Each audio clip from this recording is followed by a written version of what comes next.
ఈ రోజున తెలుగుదేశం పార్టీ జాతీయ ప్రధాన కార్యదర్శి నారా లోకేష్ గారు, తెలుగుదేశం పార్టీ రాష్ట్ర అధ్యక్షులు అచ్చెన్నాయుడు గారు, భారతీయ జనతా పార్టీ సీనియర్ నాయకులైనటువంటి పాతూరు నాగభూషణ గారు, రఘునాథ్ బాబు గారు, ఇంకా అనేక మంది, అదేవిధంగా జనసేన జిల్లా అధ్యక్షులు గాది వెంకటేశ్వరరావు, ఇంకా వారి పార్టీ సీనియర్ నాయకులు అనేక మంది కలిసి 9:32 రేపు 17వ తేదీన జరగబోయేటువంటి భారీ బహిరంగ సభా కార్యక్రమానికి భూమి పూజ చేయటం జరిగింది.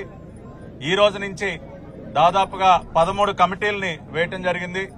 3 పార్టీలకు సంబంధించి 13 కమిటీల్లో దాదాపు 130 మంది పార్టీ నాయకులు 3 పార్టీల నుంచి కూడా ఈ కమిటీల్లో పనిచేయబోతా ఉన్నారు. మరి సభా నిర్వహణ కమిటీ కానివ్వండి, ప్రాంగణం కమిటీ కానివ్వండి, రవాణా కమిటీ కానివ్వండి, భోజన సదుపాయాల committee, media committee, volunteers committee, ఇట్లా 13 కమిటీల్ని ఏర్పాటు చేసుకోవడం జరిగింది.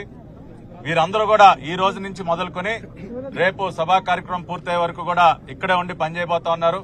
లక్షలాది మంది, మరి చుట్టుపక్కల ఉన్నటువంటి దాదాపుగా 7-8 పార్లమెంట్ నియోజకవర్గాల నుంచి లక్షలాది మంది ఈ సభా కార్యక్రమానికి తరలి రాబోతా ఉన్నారు. రేపు జరగబోయేటువంటి ఎన్నికలకి 3 పార్టీలు కలిసి పొత్తు ఖరారైన తర్వాత మొట్టమొదటిసారిగా 3 అగ్రనాయకులు నరేంద్ర మోడీ గారు, చంద్రబాబు నాయుడు గారు, పవన్ కళ్యాణ్ గారు ఒకే వేదిక మీదకు వచ్చి రేపు జరగబోయేటువంటి ఎన్నికలకి ఒక సమర సంకారావాన్ని ఈ సభా వేదిక పైనుంచి పూరించబోతున్నారు. జగన్మోహన్ రెడ్డి యొక్క పతనం, ఈ సైకో సర్కార్ యొక్క పతనం రేపు 17వ తారీఖున జరిగేటటువంటి సభా వేదిక మీద నుంచే ప్రారంభమవుతుంది. ఇక వైఎస్ఆర్ కాంగ్రెస్ పార్టీ, జగన్ రెడ్డి రాష్ట్ర రాజకీయ ముఖ చిత్రం నుంచి కనుమరుగవటం ఖాయమనే మనం చెప్పుకోవాలి. అదేవిధంగా 5 సంవత్సరాల నుంచి అనేక రకాలుగా పీడింపబడుతున్నటువంటి రాష్ట్ర ప్రజలకి ఒక ధైర్యాన్ని ఇచ్చే విధంగా, వారి భవిష్యత్తుకు ఒక గ్యారంటీని ఇచ్చే విధంగా 3 నాయకులు కూడా ప్రసంగించబోతూ ఉన్నారు. అదేవిధంగా రెండో పక్కన మనం చూసినట్లయితే పూర్తిగా అయోమయంలో ఉంది వైఎస్ఆర్ కాంగ్రెస్ పార్టీ. అభ్యర్థులు దొరకనటువంటి పరిస్థితిలో ఉంది. 2014లో కూడా ఒకసారి మనం గుర్తు చేసుకుంటే గుంటూరు జిల్లా నుంచి ఆ రోజున 3 పార్టీలు కలిసి పోటీ చేసినప్పుడు గుంటూరు జిల్లా నుంచే నరేంద్ర మోడీ గారు, చంద్రబాబు నాయుడు గారు, పవన్ కళ్యాణ్ గారు ఎన్నికల ప్రచారాన్ని ప్రారంభించడం ఒక రకంగా సెంటిమెంటల్ గా కూడా 2014లో ఏ రకంగా అయితే మరి 3 పార్టీలు కలిసి విజయ దుంబిది మోగించారో ఆనాటి ఎన్నికల్లో, ఈ రోజున 2019లో కూడా 2024లో కూడా అదే గుంటూరు గడ్డ మీద నుంచి స్థానిక మా పార్టీ ఇన్ఛార్జ్ మాజీ మంత్రివర్యులైనటువంటి పత్తిపాటి పుల్లారావు ఆ రోజున గుంటూరు జిల్లా అధ్యక్షులుగా 2014లో 3 నాయకుల్ని ఒకే వేదిక మీద తీసుకొచ్చి ఆ రోజున సభా కార్యక్రమాన్ని విజయవంతం చేశారు.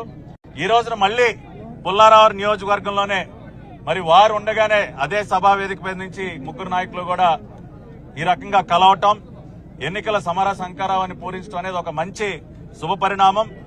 తప్పనిసరిగా రేపు జరగబోయేటువంటి ఎన్నిక 1 సైడెడ్ గా ఉండబోతోంది.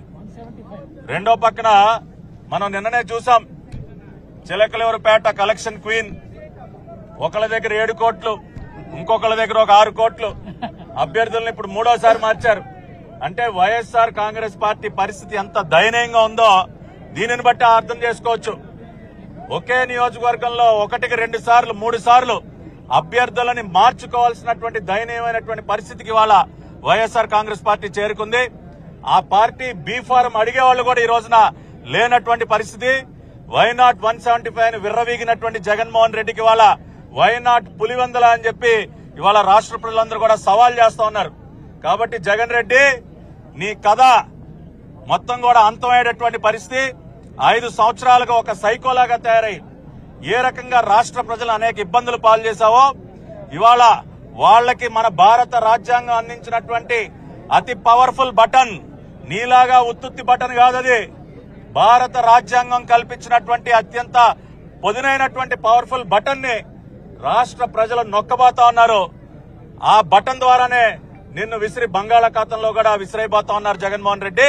కాబట్టి నీ కౌంట్ డౌన్ ప్రారంభమైంది. తాడేపల్లి ప్యాలెస్ గేట్లు బద్దలయ్యే రోజు కూడా అతి దగ్గరలోనే ఉందని జగన్మోహన్ రెడ్డిని హెచ్చరిస్తూ రేపు ఈ సభని విజయవంతం చేయవలసిందిగా రాష్ట్ర ప్రజలందరినీ కోరుకుంటూ సెలవు తీసుకుంటున్నాను.